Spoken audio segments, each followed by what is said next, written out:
You know, it's interesting how often people believe that once they know something, life is supposed to change, as if the mere act of learning a new idea or discovering a new principle should automatically rearrange the circumstances of their life. But I've found over and over again that this simply isn't the case. Knowledge doesn't change anything by itself. Knowledge is only potential power. It just sits there like fuel in a tank. And unless you strike a match and put it to use, it will never ignite into something that moves you forward. Think about it.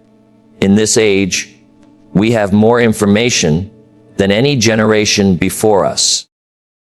You can learn business strategy in an afternoon, download a fitness plan in seconds, or watch 100 hours of expert advice without leaving your couch. And yet, people aren't necessarily healthier, wealthier, or more fulfilled than before. Why? Because the act of knowing is comfortable. It feels like progress. But it's not progress until it's expressed in action. I've met people who can recite principles of success better than the most seasoned mentors, but they've never applied them in their own life.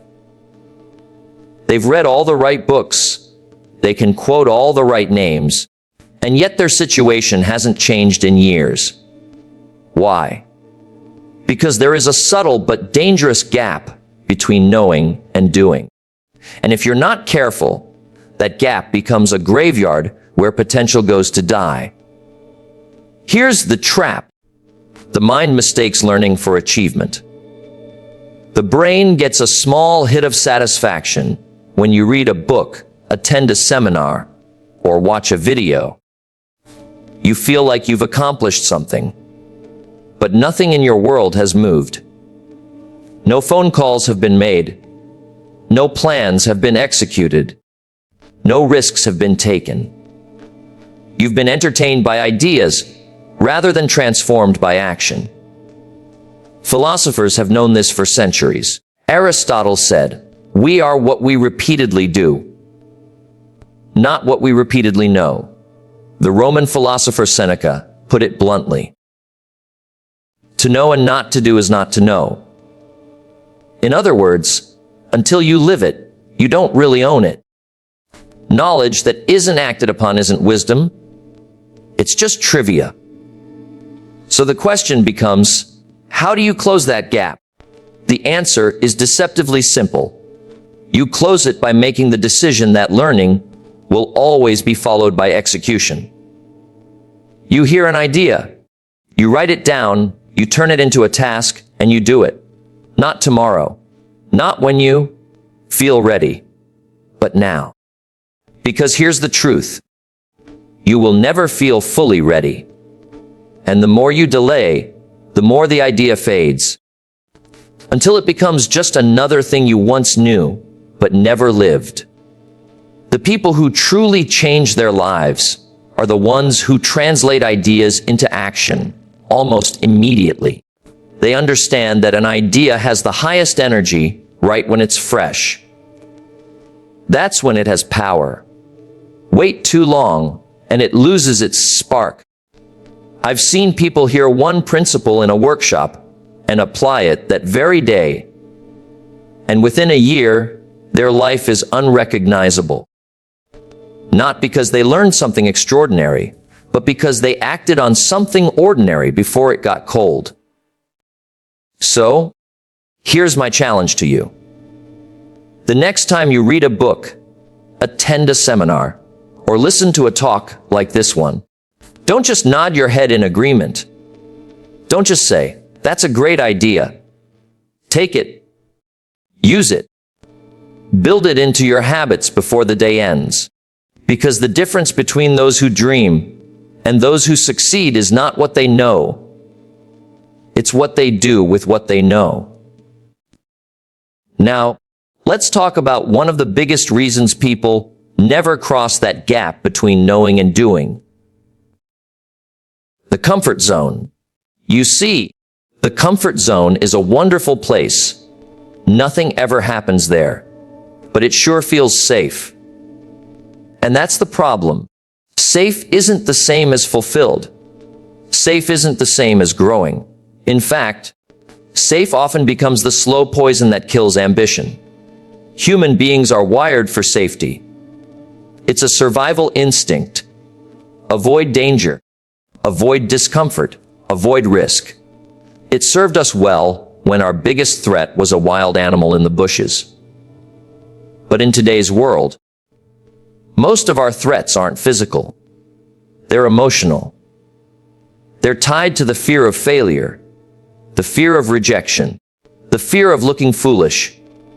So we stay in the comfort zone, telling ourselves we're thinking about it, planning it out, or waiting for the right time. Here's the truth. There is no perfect time. Waiting for the stars to align is just procrastination wearing a nice suit. The conditions will never be perfect. If you're waiting for the fear to vanish before you start, you'll be waiting for the rest of your life. Growth requires a step into the unknown. I've noticed something. The people who make the biggest leaps in life are the ones willing to feel awkward, uncomfortable, even scared. They understand that discomfort is the price of admission for progress. Think about it. The first time you tried to speak in public, it felt uncomfortable. The first time you made a sales call, uncomfortable. The first time you tried a new skill, uncomfortable. But those moments were also the gateway to everything you now take pride in. Most people, however, treat discomfort as a stop sign instead of a green light. They feel fear and say, "This must not be for me." But here's a shift in thinking. Fear is not a signal to stop. It's a signal that you're about to grow. You're stretching the limits of who you've been up until now. And that's a good thing. You see, life has a funny way of testing whether you're serious about change. It doesn't hand you transformation wrapped in comfort. It hands you opportunities wrapped in challenge. The comfort zone will always whisper, "Stay here, it's safe." But safety is often just the slow erosion of your potential. The problem is that erosion is quiet. You don't notice it happening day by day. And then one morning, you wake up and realize years have passed. And you're still in the same spot, telling the same stories, making the same excuses. The opposite of that is the growth zone, the place where you step out, take risks, and feel that mix of fear and excitement. That's where life changes. That's where you build new skills, meet new people, and discover strengths you didn't know you had. And here's the thing, the moment you step into the growth zone, the comfort zone starts to expand. What used to scare you becomes routine, and then you push again. That's how real progress happens. So, if you've been standing on the edge, waiting for the perfect moment, let me give it to you straight. There's no perfect moment coming. The comfort zone won't disappear on its own. You have to step out of it by choice. And the first step will always feel uncertain. That's normal. That's necessary. Another place where people lose momentum, right after they've managed to step out of the comfort zone, is perfectionism. It's a sneaky one, because it doesn't feel like an obstacle at first. It feels noble. It feels responsible. I'm just making sure I do it right. Sounds good, doesn't it? But if you look closely, you'll see that perfectionism often hides the same fear we talked about earlier. Fear of failing, fear of being judged, fear of not measuring up. Perfectionism is one of the most elegant forms of procrastination. It's like polishing a car that's never going to leave the driveway. You tell yourself you're working, you're improving, you're preparing, but really, you're avoiding the messy, unpredictable process of doing the real thing. And here's the problem. Life doesn't reward perfect preparation. It rewards consistent execution. I've seen people spend months, even years, tweaking their business idea, adjusting the details, waiting for the flawless version. And then someone else comes along, launches a much less polished version, and takes the market by storm. Why? Because while the perfectionist was still tinkering, the door was learning, adapting, and growing from real-world feedback. That's the thing about action. It teaches you faster and deeper than any amount of theorizing. You can read all the books about swimming, but you'll never truly know how until you get in the water. And yes, you'll swallow some along the way. It won't be graceful at first, but that's how it's supposed to be. Some people think the key is to wait until the fear of imperfection goes away. It never does.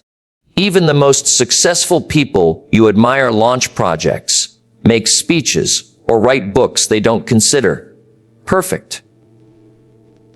The difference is, they understand that progress is a process. You release version 1, learn from it, improve, and release version 2. And that cycle never ends. This is not about lowering your standards. It's about understanding that your best will always evolve. If you demand perfection from the start, you're asking yourself to produce your final masterpiece before you've learned the basics. That's like expecting to play a symphony the first time you touch a piano. You don't get to greatness by skipping the messy part. The messy part is how you get to greatness. The irony is, perfectionism often robs you of the very thing you're trying to protect: quality. Because quality comes from repetition, refinement, and learning from mistakes. Perfectionism keeps you from making those mistakes, which means it keeps you from improving. It's the safe prison that looks like a workshop. If you want to close the gap between knowing and doing, you have to embrace imperfection as a necessary companion to progress. That doesn't mean you settle for mediocrity. It means you accept that the first version of anything is just a starting point. You can't steer a parked car, and you can't improve something that doesn't exist yet. So, the next time you find yourself saying, "It's not ready yet," ask yourself honestly, is it not ready? Or are you just afraid to see it out in the world, where it can be judged? Because the truth is, it will be judged. And that's okay. Judgment is just feedback in disguise. Another place where people lose their way is what I call the illusion of preparation. It looks like progress, it feels like progress, but it's really just another clever way of avoiding action. And the thing about the illusion of preparation is that it's incredibly seductive. Because unlike laziness, it lets you feel busy. You can tell yourself and everyone around you, "I'm working on it." And technically, you are. But what you're working on is not the thing that will move you forward. Now, don't get me wrong. Planning is important. You should think before you act. You should have a direction before you run. But here's where the trap is. Some people spend 90% of their time planning and only 10% executing, when in reality, those percentages should be reversed. They have charts, they have outlines, they have color-coded schedules, but ask them to show results, and suddenly the conversation changes. It's like someone preparing for a trip, but never buying the ticket. They've researched the hotels, read about the culture, even bought the travel clothes. But they're still sitting at home. That's the illusion of preparation. All the accessories of progress without the actual journey. One of the reasons this trap is so easy to fall into is because preparation feels safe. There's no risk in preparing. You can't fail at a plan you haven't tried. And when you're getting ready, nobody can really criticize your results because there aren't any results yet. But here's the truth. You don't get paid for getting ready. You get paid for getting started.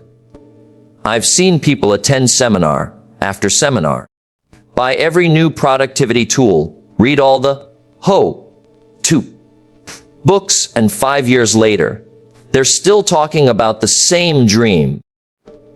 What they don't realize is that they're addicted to the feeling of preparation instead of the fruit of execution. There's a line I love that says,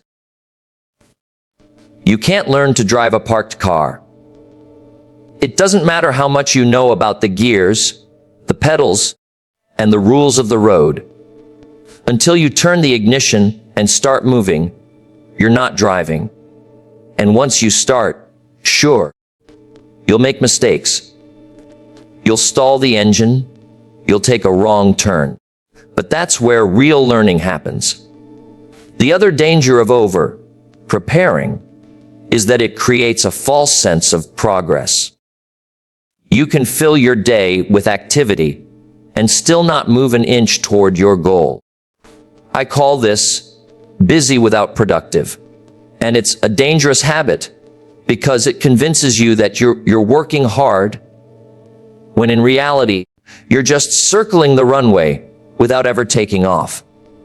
The cure for this is simple, but not always easy. Shorten the distance between idea and execution. When you learn something new, give yourself a deadline to act on it. Don't let it sit in your notes for weeks or months while you get ready. Take one small step right away. That small step will give you more clarity than 10 hours of extra planning. Because here's the reality. No plan survives first contact with the real world exactly as it was written. You will have to adjust along the way. So why waste months perfecting a plan that's going to change the moment you start? Stop treating preparation as the work. The work is the work. The plan is just the map. And a map is useless until your feet hit the road. Now, even if you've moved past perfectionism, and even if you've broken free from the illusion of preparation, there's still another factor that can quietly decide whether you succeed or stall. And that's your environment. I don't just mean the physical place you live, but the people you spend time with, the conversations you have, and the standards that surround you. You can have the best intentions, the clearest plans, and the strongest willpower. But if you live in an environment that constantly works against your goals, you're in for an uphill climb. Why? Because environment shapes behavior far more than most people want to admit. Think about it. If you're trying to get in shape, but everyone in your household eats junk food and never exercises, your chances of sticking to a healthy routine drop dramatically. If you're building a business, but all your friends complain about their jobs and tell you it's too risky, eventually that thinking seeps into your mind. The people around you set an invisible thermostat for what's normal. And most of us, without realizing it, adjust to that temperature. That's why accountability is so powerful. When you're surrounded by people who expect you to grow, who hold you to a higher standard, it becomes harder to drift. They don't let you shrink to fit your comfort zone because they're living examples of what's possible beyond it. I've seen talented, disciplined people fail simply because they were in the wrong environment. And I've seen average performers rise to excellence because they were placed in the right one. Environment doesn't just influence your actions.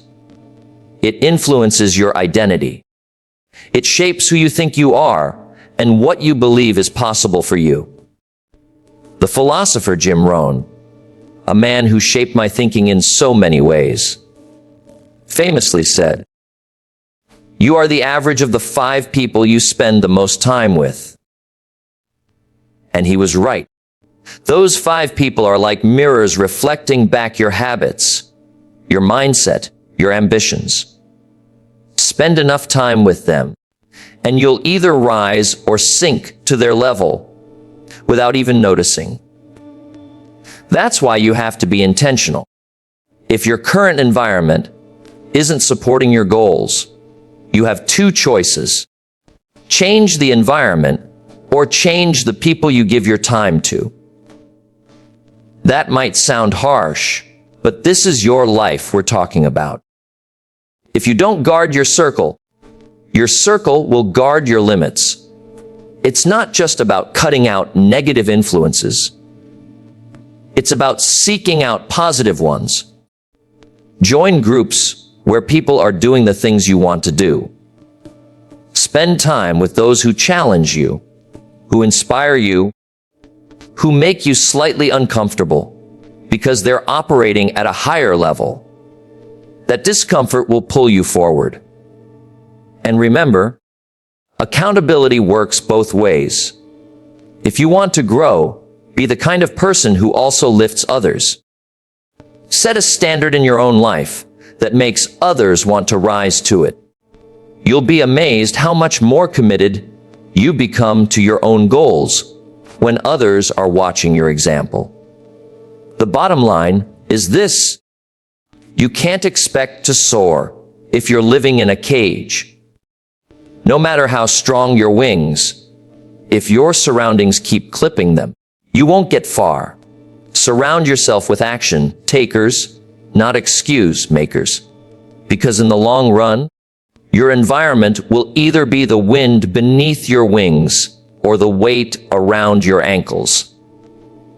We've talked about knowledge, comfort zones, perfectionism, the illusion of preparation, and the power of your environment. But now we come to the bridge that ties it all together: discipline. Discipline is the great equalizer. It doesn't care how talented you are, how much you know, or how much potential you have. If you don't have the discipline to show up and do the work, none of it matters. See, motivation is wonderful, but it's not dependable. It's like the weather. It changes from day to day. Some mornings you'll feel inspired. Others you'll feel tired, distracted, or simply uninterested. If you only act when you feel like it, your results will always be inconsistent. Discipline is what carries you through those days when motivation has taken a vacation. The mistake most people make is thinking that discipline is about willpower, gritting your teeth, and forcing yourself through sheer determination. That works for a little while, but it's exhausting. True discipline is about creating systems and habits that make the right actions automatic. When you make a habit of doing the work at the same time every day, in the same way, you remove the mental debate of, should I do it now or later? You simply do it. Discipline is also a form of self-respect. It's you keeping the promises you make to yourself. Every time you follow through, even in a small way, you're proving to yourself that you can be trusted. and the more you trust yourself, the more confident you become in taking on bigger challenges. Now, here's where discipline ties directly to everything we've discussed so far. Knowledge without discipline just becomes clutter in your head. Stepping out of your comfort zone requires the discipline to keep going after the excitement wears off. Escaping perfectionism takes the discipline to release your work into the world, even when you can still see flaws. Breaking free from the illusion of preparation means having the discipline to stop planning and start acting. And surrounding yourself with the right people is powerful. But if you don't have the discipline to act on their influence, you'll stay the same. In my experience, discipline is not something you're born with. It's something you build. And you build it the same way you build muscle, through repetition. You start small. You commit to one thing you can do consistently, even if it's just 15 minutes a day. You keep that promise to yourself until it becomes part of your identity. Then you add more. Over time, discipline stops feeling like a burden and starts feeling like freedom. Because that's the real irony. People think discipline is about restriction, but it's actually the path to freedom. When you're disciplined with your health, you're free from the limits of poor energy. When you're disciplined with your finances, you're free from the stress of debt. When you're disciplined with your time, you're free to focus on what truly matters. The people who achieve extraordinary results aren't the ones who work in massive, unsustainable bursts. They're the ones who do the small, important things day after day, whether they feel like it or not. They understand that consistency compounds. It's the daily deposit that builds the fortune. So, if you want to close the gap between knowing and doing once and for all, make discipline your bridge. Decide that your actions will no longer depend on your moods. Decide that you will keep showing up until the work is done. Because in the end, discipline is the quiet force that turns potential into reality. Without it, even the best ideas remain only ideas. With it, even the smallest idea can change the course of your life.